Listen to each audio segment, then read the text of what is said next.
None se Isirayeli nk'izina risobanura iki? Ryakomotse ni gute Isirayeli yabaye ubwoko bw'Imana? Ni kuki bavuga ko Isirayeli ari umwihariko? Umwihariko, ikintu cyitwa umwihariko bisobanura ngo niwe ugifiteho inyungu kurusha abandi. Ni imboni y'ijisho ryayo, na maronko yayo. Baravuga ngo Rubeni ni ruhumuriza, baravuga ngo Simiyoni ni irumva, baravuga ngo Lewi ni rufatiro. Senga everyday, gusenga buri munsi. Nusenga uzanesha, nunanigwa gusenga uzaneshwa. Senga reka kwihebura kandi reka kurira, yayindi yaturarataro bijyanyene. Reka kwihebura kandi reka kurira, yayindi yahungana ana bijyanyene.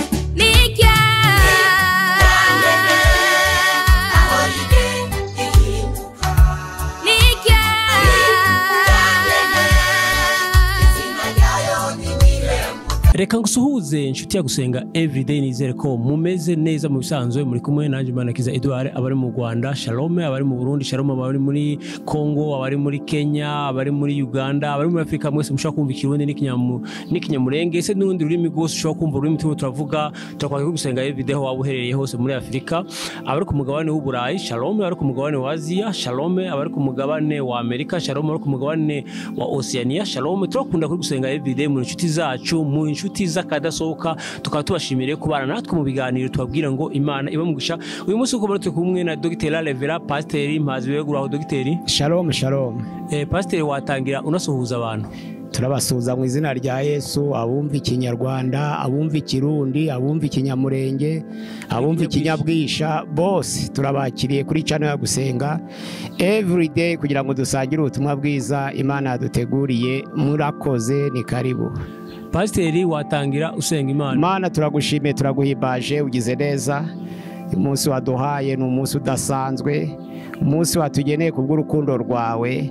Maze iminsi uri kumwe natwe, aturinze igisa n'ikibi mu bihe biruhije, ariko twabonye gutabarwa kuva iwawe, nkuko umuririmbyi yavuze ngo nuwe amaso ngo ntahandi gutabarwa kwa turi kuretse kuwiteka waremye isi n'ijuru. Ndagushimiye kuri kumwe natwe, tangirane natwe muri iki kiganiro cyo gufasha abera bari mu mahanga yose. Ndagushimiye kwemera ko n'abatarakizwa bashobora guhindukira banyuriye mu ijambo ryawe, bagahinduka ubwoko bwawe, bakitirirwa izina ryawe, bazina ryawe rigahimbazwa. Turamamaza ishimwe ryawe kugira ngo rigere hose ku muntu wese, ni mu izina rya Yesu Kristo umwami wacu, amena. Amena. Pasteur, tuyoganira ku mateka y'ubwoko bwa Isirayeli. Ikibazo ca mbere, amateka ya Isirayeli agizwe n'ibice bingahe? Amateka ya Isirayeli agizwe n'ibice bine. Igice ca mbere, uko Isirayeli yahindutse ubwoko bw'Imana. Igice ca kabiri, uko bwari ubwoko bw'Imana Isirayeli bukiga bakabiri. Igice ca gatatu, uko Isirayeli atandukanye n'Imana. Igice ca kane, uko Isirayeli yaje kuba igihugu cyo kwisi uyu munsi wa none tuvuga gifite ubwigenge. Ikibazo ca kabiri, ubundi izina Isirayeli ryakomotse? Izina Isirayeli ryakomotse ni Itangiriro 32 umurongo waho wa 23 kugeza 29, ariho Yakobo ubwo yambukaga umugezi Yaboki agasigara hakuno, maze marayika w'Uwiteka akamusanga akamukiranya. Yari yoherejwe n'Imana kugira ngo azagerageze Yakobo arebe ko yahabwa umugisha, yivuguruye ntiyongere kuba umunyabinyoma, kuko Yakobo byashushanyaga ngo umurigajya, umuntu uterura agatsinsino ka mugenzi we akamujugunya imbere akahakandagira, mbese ni umuriganya.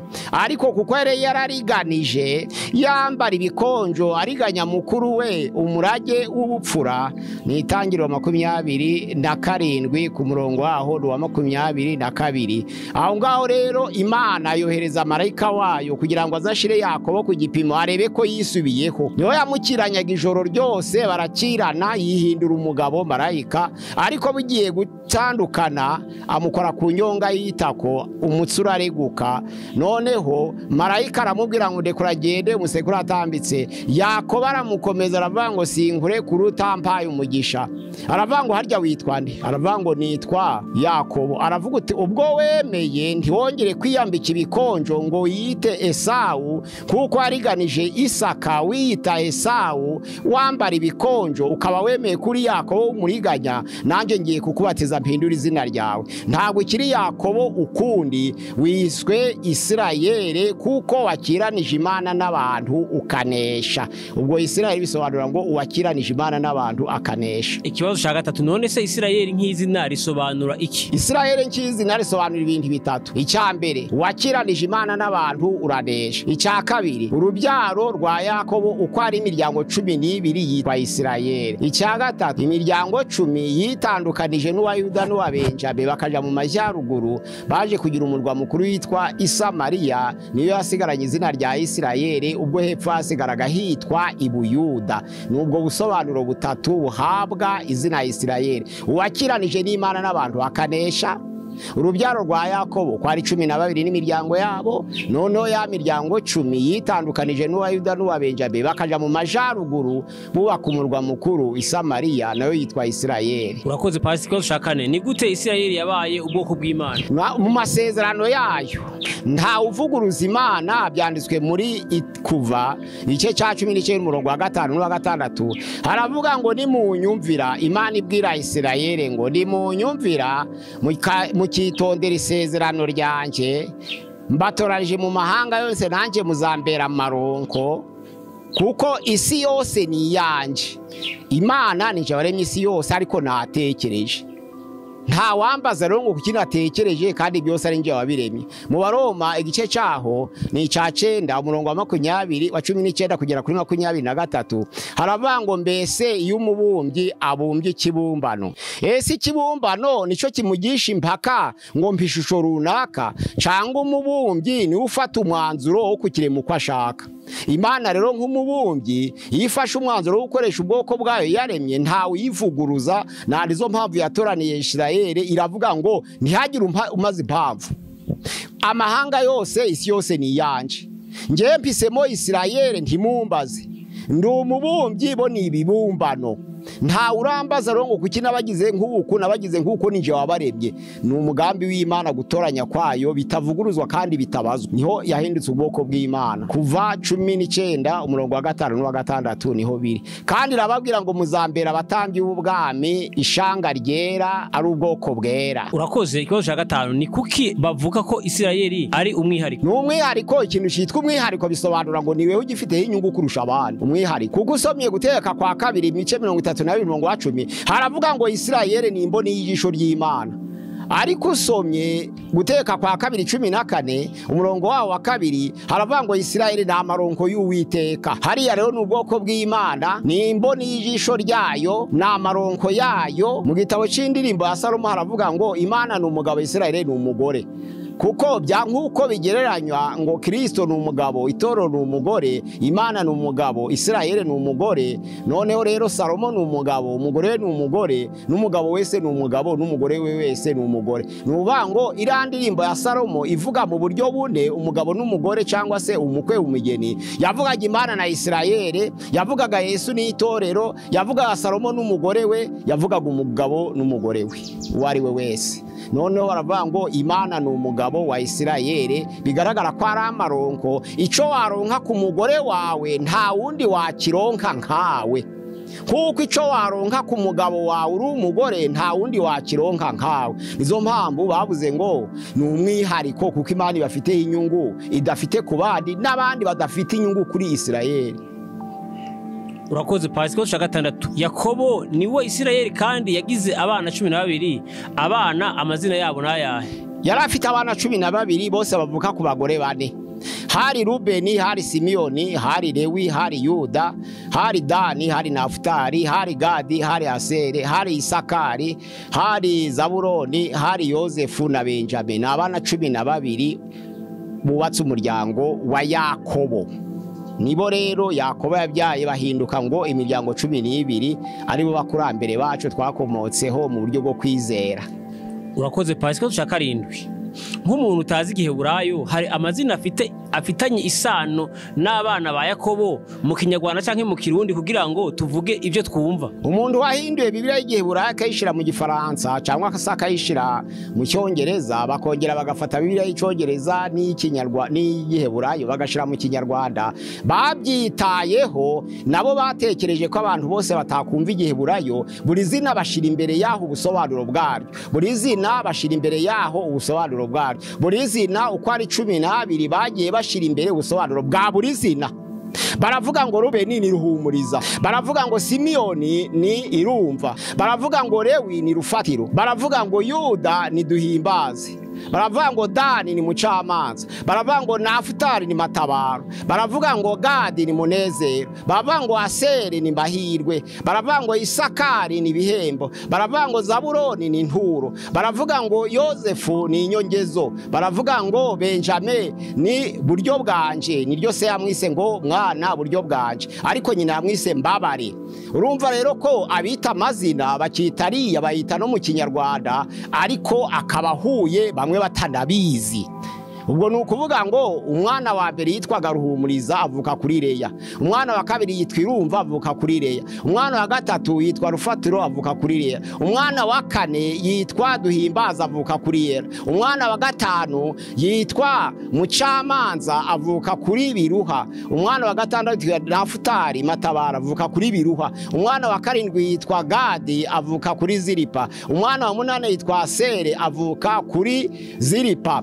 Ubwo nuvango munezero na mahirwe bavuka kuri Ziripa. Noneho Isakari ni bihembo avuka kuri Leya, na Zabuloni ni nturo avuka kuri Leya, noneho Yosefu ni nyongezo avuka kuri Rasheli, na Benjamin buryo bwanje cyangwa se mbabare sero nyina bavuka kuri Rasheli. Ubwo nibo bana 12. Ubwo rero kugira ngo uzuravuga ngo niba mvuze Dani menye ko ari umucamanza, niba mvuze Zabuloni menye ko ari nturo, niba mvuze Benjamin menye ko ari buryo bwanje cyangwa mbabare sero nyina nkuko nyina yamwise mbabare sakamwita buryo bwanje. Ubwo nuvuga ngo kugira ngo nujurita Ruhumuriza menye ko yisa Rubeni, nibitwa Irumva umenye ko yise Simiyoni, noneho nibita Rufatiro umenye ko yise Lewi, nibitwa Duhimbaze umenye ko yitwa Yuda, nkuko bikurikirana bityo.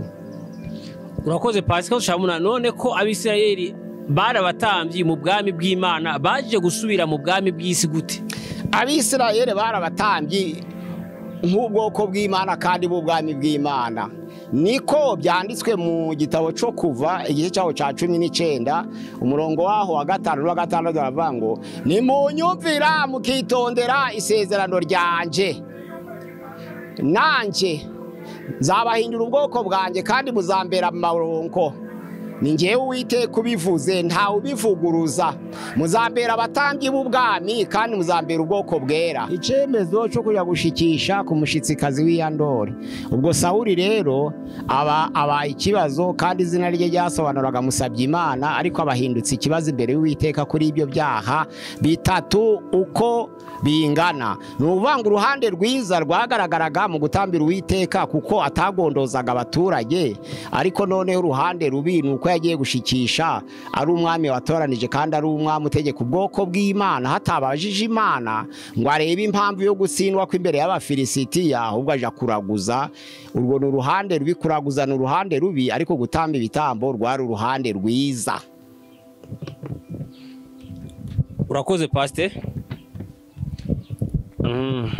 Tubwire iciza n'ikibi byaranze ubutegetsi bwa Dawidi. Ubwami bwa Dawidi bwaranzwe n'ibintu byiza n'ibibi. Iciza cyaranzwe nabwo Samuel wa mbere cya 13 murongo wa 14 hari amagambo aravuga ngo Uwiteka aravuga ngo mbonye umuntu umwe umutima wanje yishimira. Nukuvuga ngo yagendanaga n'Imana afite umutima uciye bugufi, kuko muri Mika havuga igice cya 6 murongo wa 8 ngo dore ico Uwiteka gusaba kandi nico ciza, nungukora ibyo gukiranuka kandi ugakunda kugira imbabazi kandi ukagendana n'Uwiteka Imana yawe ufite umutima uciye bugufi. Niko Dawidi yagenzaga, yakoraga ibyo gukiranuka agakunda kugira imbabazi kandi akagendana n'Imana afite umutima wicisha bugufi.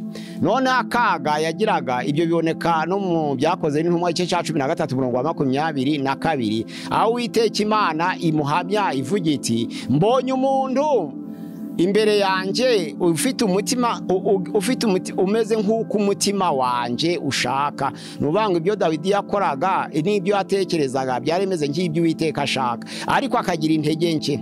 Usomye Samweli ya 2 igice cya 11 n'icya 12 yari umusambanyi wo mu rwego rwo hejuru, ariko kubara yacaga bugufa kihana Imana ikamubabarira. Ikindi kibi yagiraga yashozaga intambara. Usomye ingoma yaho ya mbere igice cya 22:6 kugeza kwa 13 Uwiteka Imana ivuga ngo Dawidi yashozaga intambara zitagira impamvu akazinesha, ariko akazinesha amenetse amaraso benshi. Uwiteka aravuga ngo nubwo wari waratekereje kunyubakira inzu, yabibwiraga umuhungu we Salomo. Uwiteka aravuze ngo Dawidi yashoze intambara zitagira impamvu aranesha, ariko anesha zibushije amaraso menshi, ntabwo azubakira izina ry'Uwiteka inzu. Ahangaha ari ruhande rufite intenge rwa Dawidi yashozaga intambara zitagira impamvu yicisha abantu benshi. Icya kabiri noneho yari umusambanyi wo mu rwego rwo hejuru, kandi nabo mu nzu ya Yuda bose. Ubwo intege nke za Dawidi nizo ngizo, ariko akagendana umutima uciye ugufi kandi akagendana n'Imana yihana yatura ibyaha bye, bigatuma Imana imwishimira. Urakoze Pastor, reka tugushimire tukubwire ngo Imana iguhe umugisha. Reka dushimire nawe warwanye natwe muri kiganiro tukubwire ngo Imana iguhe umugisha. Reka dushimire mwese muza mubana natwe muri biganiro tukubwire ngo Imana iguhe umugisha. Reka dushimire abantu muza mufata ibiganiro byacu mukabisharinga mukabihereza inshuti zanyu, inamwe Imana ibahe umugisha. Reka dushimire abantu muza mudusengera, namwe Imana ibahe umugisha. Pastor, sinzi ko ari kintu bakongera. Muri channel ya gusenga everyday ni 0788 669 662 0788 669 kuri channel ya gusenga everyday. Turangije igice cya mbere kivuga ngo ni gute ubwoko bwa Isirayeli bwabaye ubwoko bw'Imana kandi bwari ubwoko nk'abandi imbere. Ni icya mbere. Icya kabiri tuzareba ukuntu ubwoko bw'Imana bwatoranijwe bwigabyemo kabiri. Icya gatatu tuzareba ukuntu ubwo bwoko bwari ubw'Imana bukitandukanya nayo. Icya kane tuzareba ukuntu Isirayeli uyu munsi wa none ari igihugu cigenga kandi gikorera ku butaka ku isi, none kidashushanya ubwoko bw'Imana ahubwo igihugu politike. Nico tuzareba ubutaha. Murakoze. Imana ibahe kudukurikira no kugira ngo bukuremo iby'ingenzi byabasha kubafasha mu izina rya Yesu Kristo. Amena. Gusenga everyday, gusenga buri munsi. Nusenga uzanesha. Nunanigwa gusenga uzaneshwa. Senga.